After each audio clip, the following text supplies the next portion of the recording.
Hi everyone, it's me, Haley, and today I thought that I would talk about something that I feel is very important in relation to anxiety and depression, and that is having hobbies. Not necessarily for the hobby themselves, but for one, what they do for someone who struggles with mental health, and also sometimes what they don't do.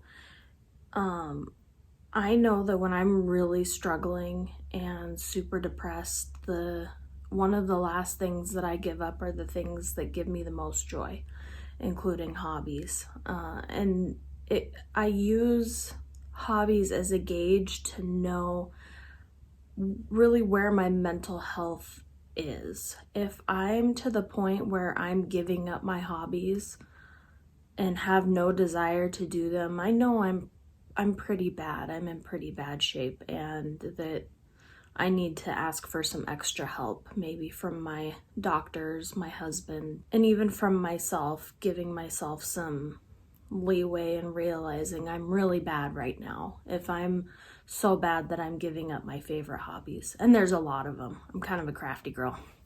So I kind of wanted to talk about all the different benefits that having hobbies have. And also to give some ideas. I know that hobbies, for someone who isn't naturally like a crafty person, who isn't drawn to rush out and go to their nearest Michael's or Joann Fabrics or Hobby Lobby, that the idea of having a hobby is very much tied into crafting, which it's not. It doesn't have to be, it can. So I kind of wanted to throw out also some different ideas for both men and women on different hobbies if you don't have one already that first comes to mind. There are certain things that are considered a hobby that might not help, they might actually hurt your depression. For example, video games are a blast, but video games can also isolate a person, which hurts your depression. They can take away hours and hours of time before you know it without benefiting yourself. Now, I'm not saying all video games do this or that video games are bad. I'm just using kind of the broad term video game as maybe a hobby, and it'll be different for each person. So think about how this hobby is going to affect you personally. If you have a tendency to isolate yourself and try to wash time away as fast as you can, maybe video games might not be for you. Or another hobby that comes to mind. A hobby that might be beneficial for a man or woman, gardening. You get outside, you get a little bit of exercise. I know that gardening isn't a hobby that's year-round most places. Like where I live, you can't garden 6 months out of the year, if not more, because the weather is too bad. But in the summer, it could be a seasonal hobby that's good. Exercise in itself, that's another one that I don't think that people would consider like, that's a hobby for me. But really a hobby is now I'm making this definition up. A hobby to me is any activity where you can get away from your everyday life, something that's relaxing, that you enjoy, that helps refill your batteries, something that's going to make you feel better after you're done than you did when you started. So going on a walk can be a hobby, an evening stroll. It doesn't have to be strenuous. Going to the gym and like lifting weights, very beneficial for your body. Not what I'm gonna personally pick. I'll tell you about my personal favorites, which is not gardening and it's not going to the gym. I like craft store hobbies. So I'm a Hobby Lobby girl, Michael's, Joann Fabrics. My personal favorite right now is card making. And card making doesn't make me feel guilty in any way. In fact, it makes me feel good because my personal decision as I make these cards for people, a lot of times with them specifically in mind so that I can include that in the card. Let's face it, the hardest part of a card is writing the thing in the center, the sentiment or whatever. So anything that you can do to add bulk to that part, that's a winner for me, because I'm always like, I don't know what to say. Get well soon. But I like to add more feeling to it. So including something like, I thought of you as I made this card for you.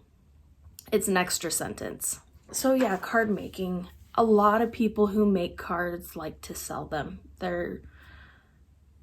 It's a way to recoup some of the money because it's not a cheap hobby. But I personally instead like to give the card to a person, because then it's kind of a twofold thing. I get the benefit of the break from anxiety, the relaxing creative output in making the card for someone specific, and then I write them a message and mail it to them. And I also feel like I'm doing something good for somebody else, which is also something that's encouraged for people with depression. So for me, I feel like card making helps fight my anxiety in making the card and helps fight my depression in doing something for somebody else. There are some other hobbies that would fulfill that same thing, like maybe getting into barbecuing. I know that might be like, how is that a hobby? But it is. It's a huge hobby for a lot of people, getting really into barbecuing, smoking meat, vegetables, whatever. And then, really perfecting your recipes, your rubs, your marinades, your barbecue sauces. It's a form of, any form of cooking. It doesn't have to be barbecue specific, but I was trying to think of also things that might be, more man specific, trying to not get this sexist in any way, but I do know from personal experience with my family members who have depression, my dad and husband both specifically, they've had a really hard time finding hobbies, because again, when they think of hobbies, they think of Hobby Lobby, and there's nothing there for them. None of that interests them. But my husband has really got into smoking meat. So that's kind of where I'm coming from with this one, is personal experience. Not that women can't smoke meat, and not that men can't go to Hobby Lobby. Just bear with me. I'm trying. That's all I can do. So anyways, barbecuing. And if you so have the desire, which I love hobbies for people with depression and anxiety that have the twofold, that does something for yourself and for somebody else, give the meat away. Oh my goodness, how excited would you be if you got a text or a doorbell ring, open the door, and there's a Tupperware thing of freshly made dinner for you. Oh, so again, another hobby that benefits you. It makes you feel good about yourself. It's something that relaxes you, that you can really develop as your own. And then also, it gives back to somebody else. People to give back to. That was a fun list for me to make. Sometimes it's like, who am I gonna give a card to? I don't know anybody that's sick. Or who am I gonna, I don't like anybody. I don't want to bring them my meat. I want to freeze it and keep eating on it, which is fine. But kind of some ideas on different people that you can share your hobby with. Work and schoolmates, even if you don't like them, it doesn't matter. You're not doing it for them. You're doing this for you. Your kids' teachers. And if your kid only has one teacher and you make a card and send it to one teacher, and then you're like, well, I'm done with that, now what? There are a lot more staff that work at schools than just your kid's teacher. Principals, cafeteria, the janitor.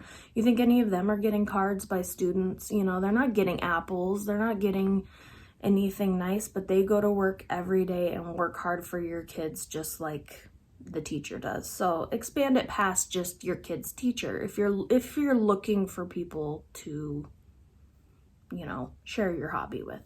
Neighbors. You don't have to know your neighbors. You don't have to like your neighbors.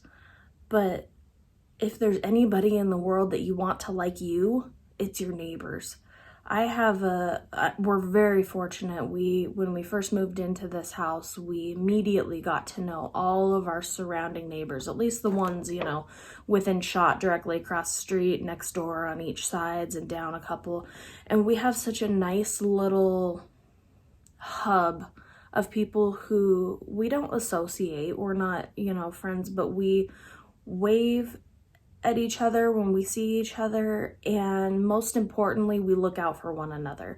And that's really what a neighborhood does. And so give a card to your neighbors and just be like, we appreciate having you as a neighbor. Your yard looks so nice this year, or we noticed you got a new front door and it looks really cute. Just something that, it doesn't matter. Again, it's not about that person, it's about you, and you doing something for somebody else is going to make you feel good. It's self-serving, but that's okay because we're fighting depression and anxiety. Friends. You might not have many friends. I don't have many friends, but the few that I have are getting cards. Also, nursing home. Nursing homes are full of people who are lonely, and you can do anything for a person in a nursing home, and most of them are going to appreciate it. So cards for people in nursing homes. If you don't know anybody in a nursing home, you can always call the nursing home and ask them, and they are more than willing to give you a list of names and addresses. I'm not kidding, I've done it before. A word of caution. When you're sharing your hobby, do it when the person is not expecting it. That way, if you aren't able to follow through with it, they aren't expecting it, and you don't have to feel that added guilt or that you let someone down.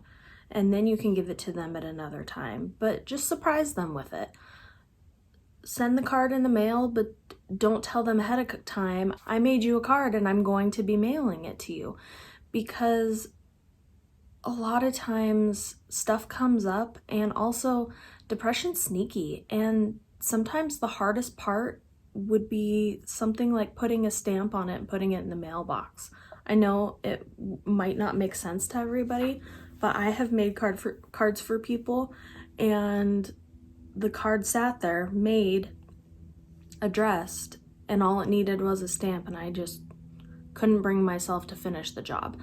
So for your own mental sanity and not adding undue stress and anxiety and feelings of guilt, surprise people with your hobby. Don't let them know it's coming so that you don't disappoint yourself. That's just a side piece of, what's the word?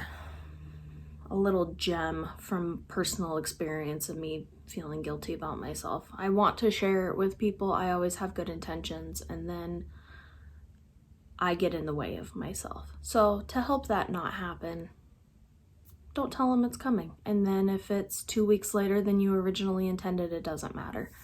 The most important part I feel about having a hobby is depression is not linear. It is sporadic. My depression went pretty bad in such a way that I didn't even realize how bad I was. I felt like it was normal. I thought this is my normal, but it wasn't. And then I was that depressed for so long that I was sure that was my new normal, and I thought I just never will be happy. Other people look like they're happy. They're able to enjoy things. I don't feel the things that it seems like other people feel, but I also vaguely could remember a time when I didn't feel the way I did now. I hope this is making sense. Depression's sneaky. It's very, very sneaky. And we need points to gauge where we're at. And I feel like one of the most important ways that we can do that is by having a hobby that we actually truly enjoy and find ourselves desiring to do that thing. Now, if you're severely depressed right now, watching this video, this is not the time to pick the hobby. The time to pick the hobby is when you can still be depressed, but you can't be at your rock bottom, because that's not going to give you the knowledge you need. You need to be feeling a little bit better, at least to the point where you can enjoy it.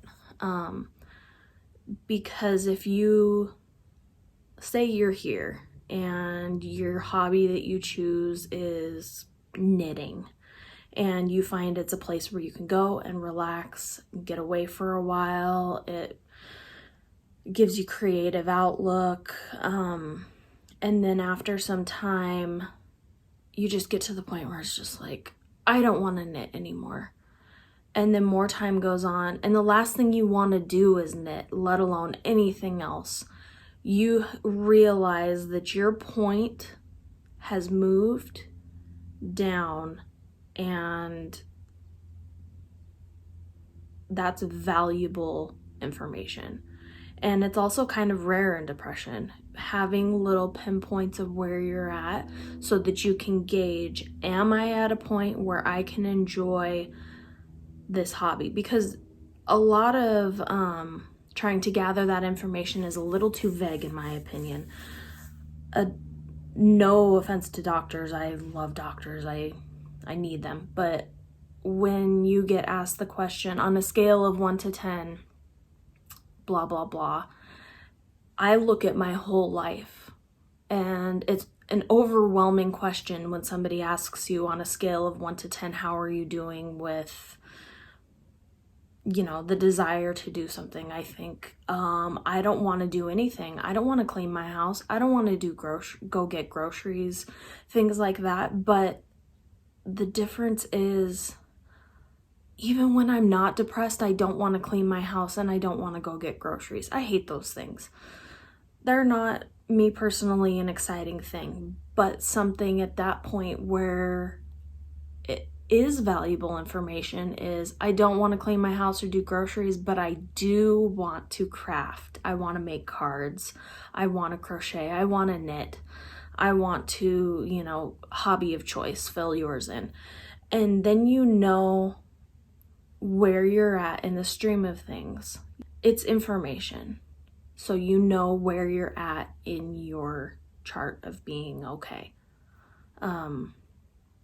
If you lose the interest of wanting to do your favorite hobby, you might need more help. You might need to seek additional help. Tell your doctor, not only do I not have the desire to do things, I don't have the desire to do things that I enjoy more than anything. And that is valuable information for your doctor as well. And it also gives you a gauge for your mental health, knowing I am not always like this. This is not right, but I at least know that. I went through a period of time where I had nothing to gauge any of my depression on other than a very far off distant memory of how I used to feel. And that felt like maybe it was tainted, like maybe I'm not remembering things right, and this is how I've always felt, this is how I've always been. A way to counteract that and bring you back down to earth is to have things in your life that you can judge and compare your current state to, and then work with it. Don't just feel like you're lost and you're always going to feel this way. I bawled and bawled one time talking to my doctor and was just like, this is my normal. I'm never going to find a medicine that helps me. I'm never going to get better. I have felt this way for so long. The fact that no medicines are helping me tells me that maybe there's not something wrong. Maybe this is just me. And your depression and anxiety are not you. They are not you. They are something you're struggling with at the time, and it's never, in hindsight, I can say this because I felt it so strongly at the time that that was my life from then on. Now that I'm doing a little better, I realized that something that could have helped me was having these pinpoints to gauge and then do some constant assessing while you work to fight your depression. And then you can kind of easier gauge, okay, I'm going through a depressive episode right now, but this is not me. I have recently been up here where I felt okay to do some of these things that I enjoy. Having additional pinpoints of information to know how you're feeling will help you feel like you are not your depression. You are not your anxiety. You are not those things. They are not you. You're not the same in one person, but you're dancing with each other. Sometimes very closely, where at prom they would probably separate you.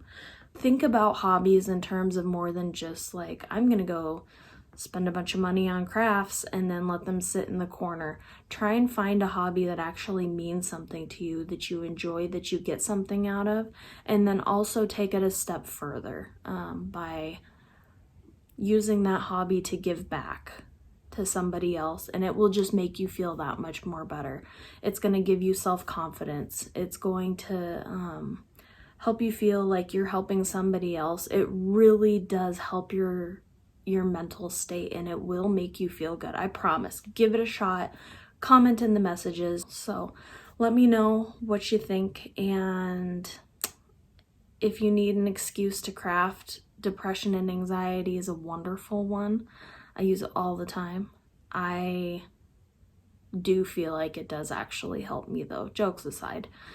I love going into Hobby Lobby, but there have been times in my life where you couldn't drag me out of my house to go to Hobby Lobby and I knew something was wrong. So again, more information. Hope you have a wonderful day. Let me know your favorite hobbies also. I just threw a couple out there, but men and women, we need suggestions because people can get stuck not knowing what kind of hobbies they're interested in. So anyways, have a good day. Take care, everybody. Bye.